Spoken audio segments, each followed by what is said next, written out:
It's the Jessica Brahma channel once again. Thank you so much for stopping by. And I just felt that I needed to give you an update about Osinachi Nwachukwu's husband. Remember, late singer Osinachi Nwachukwu, that the government took the husband to court for culpable homicide. He's accused of having a hand in her death. And then when the autopsy result came out, the husband, Peter Nwachukwu, and his lawyer decided that Peter had no case to answer.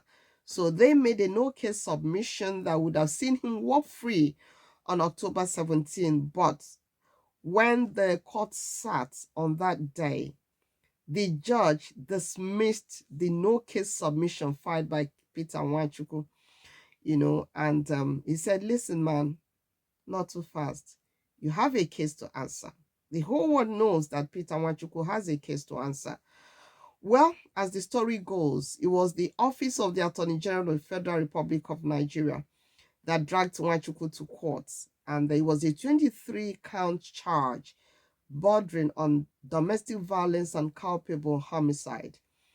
Nwachukwu had, through his counsel, A. Aliu, on September 27, filed a no-case submission before the prosecution closed its case, and he urged the court to exonerate him from the charges filed against him. In the course of in the course of proving the case against Nwachukwu, the prosecution had called 17 witnesses. That's Osinachi Nwachukwu's the government that was, that had taken Peter to court on behalf of Osinachi Nwachukwu, the late singer. So that's the prosecution counsel. He had called 17 witnesses, including the late singer's sister, the children, doctors, and police personnel from Lugbe Division, Abuja, among others. There were 17 in number.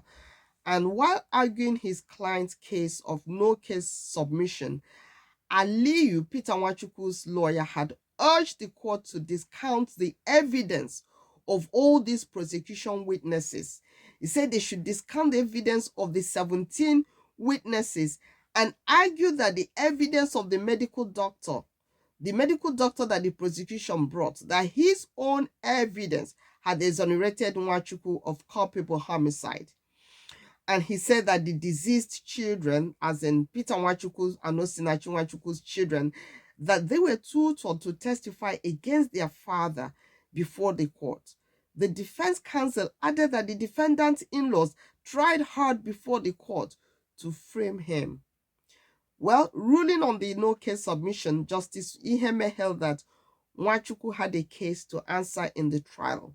The judge further held that the prosecution had established a prima facie case against the defendants for him to now enter into his defense. The prosecution had established a prima facie case against the defendant, the judge ruled. The judge then adjourned the case to November 22 to 23 for Nwachukwu to now open his defense. We remember that Osinachi Nwachukwu passed away in April 2022, and he was initially said to have throat cancer, and then family and friends claimed that the husband assaulted her in the course of the marriage, and the autopsy results said there was no violence during at the time of the autopsy. Of course, there was no violence at the time of the autopsy because Osinachi did not die exactly at the time she was being brutally assaulted by the husband. She died months later. So the report listed the cause of Osinachi's death as generalized organ pallor, bilateral leg swelling, fluid in the sac containing the heart tumor deposit in and on the heart, lungs, kidneys, massively enlarged heart and fluid around the lungs, which restricted her breathing. But you see, because of the kind of stories that came out of the family, the kind of trauma Osinachi went through in the course of the marriage, that could have led to some of the illnesses mentioned here, the enlarged heart especially. Osinachi Nwachukwu, it was reported, had died of a broken heart. The husband did things that broke her heart. A lot of witnesses, even her friends, testified to that. Family members, everybody around them testified to that. So now the judge is saying, in spite of the medical report, the autopsy report that said there was no marks of violence, he said, Peter, you still have a case to answer. So his no case submission was thrown out. I applaud the judge in this decision. I just hope that at the end of the day, justice would be done. And it's a lesson for everyone in a violent marriage to get out before you're carried out. Thank you so much for stopping by. I'm Evangelist Jessica John Brimer. Please hit the thumbs up button. If you haven't subscribed, subscribe, but especially hit the thumbs up button. God bless you.